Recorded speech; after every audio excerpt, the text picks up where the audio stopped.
Hola, ¿qué tal? Voy a haceros un pequeño vídeo como para deciros cómo se hace un balance, de tal manera que os pueda ayudar para el examen de los próximos días.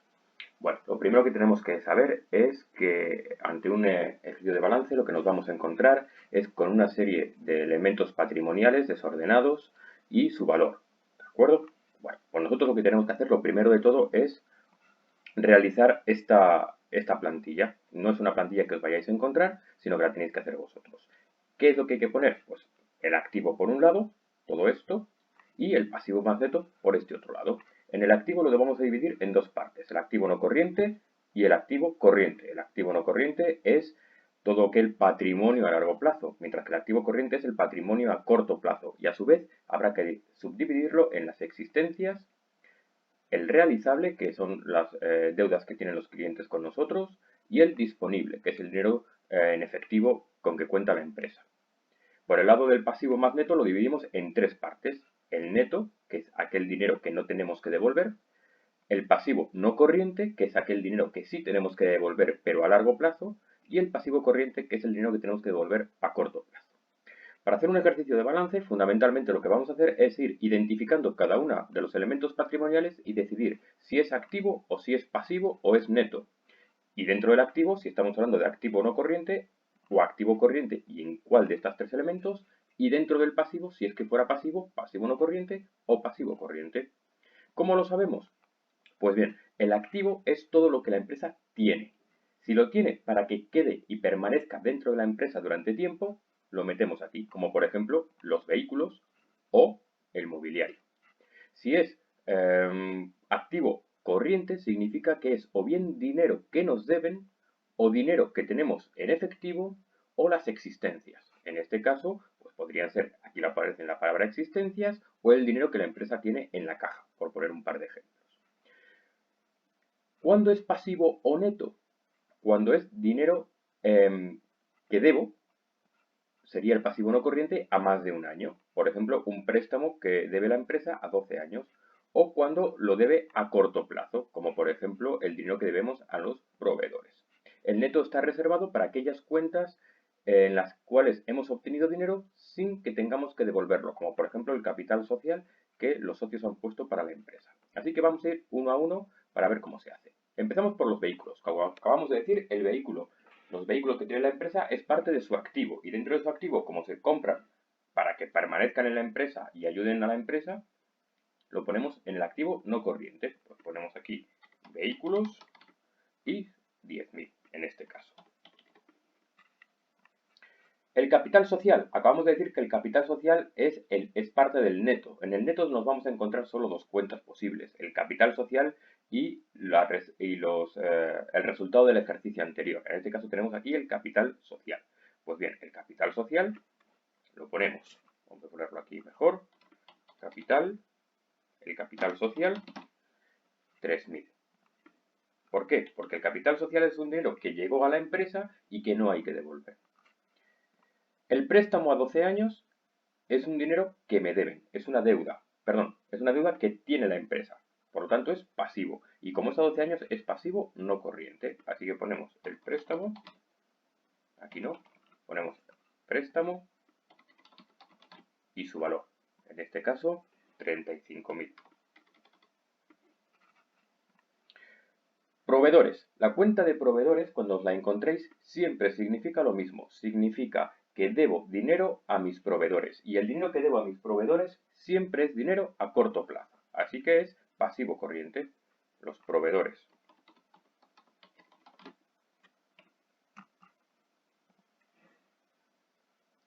€4.000. Ya tenemos hecho hasta aquí. La caja. La caja es el dinero que hay en la caja, es decir, es efectivo. Y el efectivo es como decir disponible. De hecho, se puede llamar disponible o se puede llamar efectivo, como prefiráis. Así que ponemos la caja y el dinero que es. Los clientes. Si decíamos antes que los proveedores es siempre una cuenta de pasivo corriente porque entendemos que la palabra proveedores significa debo dinero a mis proveedores a corto plazo, la palabra clientes significa los clientes me deben dinero a corto plazo. Así que cuando alguien me debe dinero a corto plazo dentro de la empresa, se mete dentro de la submasa de realizable. Así que lo llamamos clientes. En los apuntes, de hecho, no se llaman ya realizable, disponible, sino que el realizable se llama deudas comerciales y disponible se llama efectivo. La palabra realizable y disponible la utilizo porque es la que se utilizaba tradicionalmente y creo que además se entiende mejor. Pero si ponéis las que aparecen en los apuntes, está igual de bien. Ya tenemos dos más. Continuamos. El mobiliario. El mobiliario, como le pasa a los vehículos, es un activo que tiene la empresa y un activo que se ha comprado para que la empresa lo tenga y lo use en su proceso productivo. Así que mobiliario es activo no corriente, 22.000. Llegamos a dos cuentas difíciles de entender. Vamos a ver si lo hacemos bien. Se trata del IVA que la empresa tiene.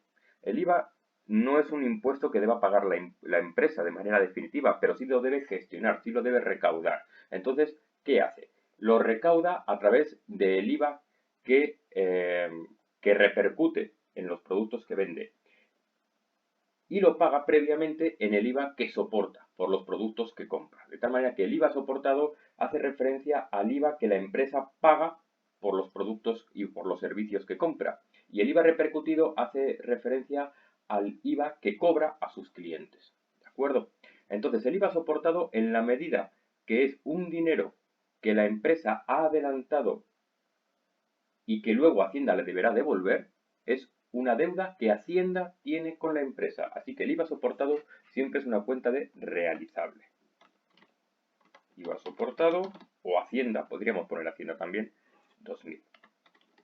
Si fuera la única cuenta que tiene Hacienda, que tenemos con Hacienda, podría ponerse Hacienda y ya está. Si el IVA soportado es una cuenta realizable, el IVA repercutido es una cuenta de pasivo corriente. ¿Por qué? Porque es el dinero, es un dinero que la empresa ha obtenido y que no le pertenece, pertenece a Hacienda, con lo cual es una deuda que tenemos con Hacienda. IVA repercutido. 3.000. Ya solo nos quedan un par de ellas. Las existencias. Las existencias aparece bien claro aquí dónde pueden ir. Hace referencia pues, a todo el dinero que la empresa ha gastado en materias primas, productos semielaborados o que están dispuestos para su venta o su incorporación a un proceso productivo. Y por último, amortización del inmovilizado.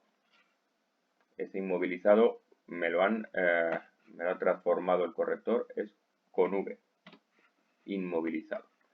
Pues la amortización del inmovilizado hace referencia a la pérdida de valor de los bienes que aparecen en el activo no corriente. El activo no corriente, otra manera de llamarlo, es inmovilizado. El vehículo, los mobiliarios y cualquier otro que hubiera en otros balances pueden llegar a perder valor. De hecho, lo normal es que pierdan valor con el paso del tiempo. Pues bien, el valor acumulado, esa pérdida de valor acumulada en el tiempo, la empresa lo va apuntando para que este balance que define el patrimonio que tiene una empresa sea realista. Así que en este caso, el vehículo y el mobiliario, porque ya ha pasado tiempo desde que se compraron o por la razón que sea, aparece valorado en 6.000 euros.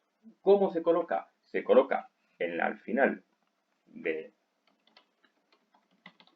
activo no corriente, se llama amortizaciones y lo más importante, es muy importante, debe colocarse en negativo. Yo en este caso no pongo el signo negativo, ¿vale? Porque ya me está restando. Me está restando porque si yo hago aquí clic, os dais cuenta que suma todo esto y resta esta parte. Vale, pero vosotros en el examen lo ponéis con un signo menos y os acordáis que serían 10.000 más 22.000 menos 6.000. ¿De acuerdo? Ya tenemos todo colocado. ¿Qué más cosas nos podríamos haber encontrado y que no aparecen en este enunciado? Pues mirad, podría haber aparecido aquí el resultado del ejercicio anterior. Podría haber aparecido una cuenta de crédito a corto plazo aquí, por ejemplo. Podría haber aparecido la cuenta de banco, que significa el dinero que tiene en efectivo la empresa, pero dentro de una cuenta corriente del banco, no en la caja. aparte de todos estos, bueno, pues muchos activos no corrientes posibles, como puede ser locales, como puede ser maquinaria, como puede ser instalaciones, ¿de acuerdo? En este caso no tenemos estas y ya está. Muy bien. Así sería el balance, que si nos damos cuenta, al sumar todo el activo da 45.000 y si sumamos el neto más el pasivo, da también 45.000, lo cual nos dice que está bien hecho, ¿de acuerdo? Una vez hecho esto, hay que analizar el balance. Lo primero es hallar el fondo de maniobra. El fondo de maniobra es el resultado de coger el activo corriente y restarle el pasivo corriente. El activo corriente en este caso son 19.000, ¿de acuerdo? Pues hay que restarle 7.000. Aquí ya tengo la resta, significan que son 12.000. ¿Qué puede ocurrir? Que dé positivo o que dé negativo. Si da positivo significa que la empresa está en equilibrio financiero, que parece que es una buena noticia. Si diese negativo ya diríamos que está en desequilibrio financiero o inestabilidad financiera o suspensión de pagos, como queráis, ¿de acuerdo?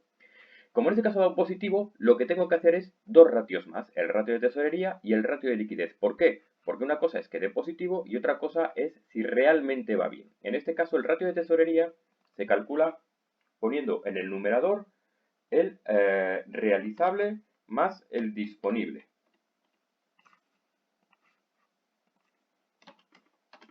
Y en el denominador se colocan el pasivo corriente. Eso nos da, en este caso, 1,14. Creo que en vuestros apuntes aparece que a partir de 1,3 y hasta 2 o así, más o menos, no lo tengo muy claro, lo que os he puesto es un buen ratio de tesorería. Pues bien, en este caso diríamos que el ratio de tesorería está un poquito bajo. Tiene poco dinero, suficiente, pero muy poquito dinero si juntamos 5.000 más 2.000 más 1.000. Es decir, 5, 6, 7, 8.000 euros para pagar 7.000. Va muy en el límite. El ratio de liquidez lo que hace es colocar el activo corriente y dividirlo entre el pasivo corriente. Es decir, ya incorpora las existencias, 11.000.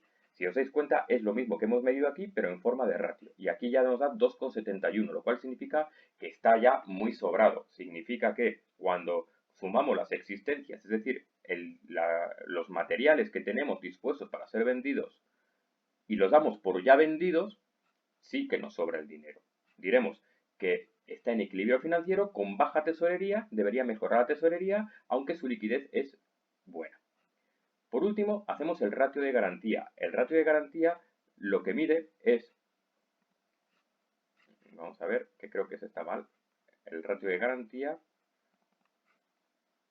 está, no, es justo al revés, lo tengo puesto justo al revés.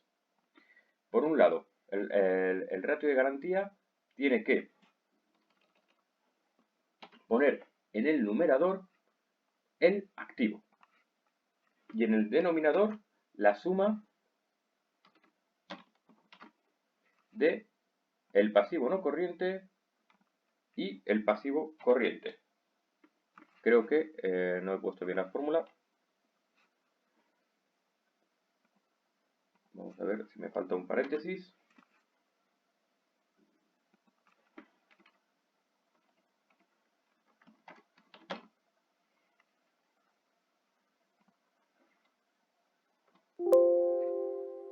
Que me la corrija, 1,07.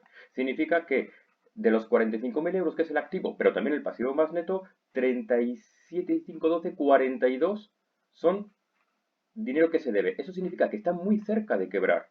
Aunque tiene un buen fondo de maniobra y una buena liquidez, sin embargo debe demasiado dinero para toda la financiación que tiene. Está solo a 3.000 euros de la quiebra. No es una buena noticia. Debería estar mucho más alejado del 1. Cuanto más alejado del 1, más distancia a la quiebra.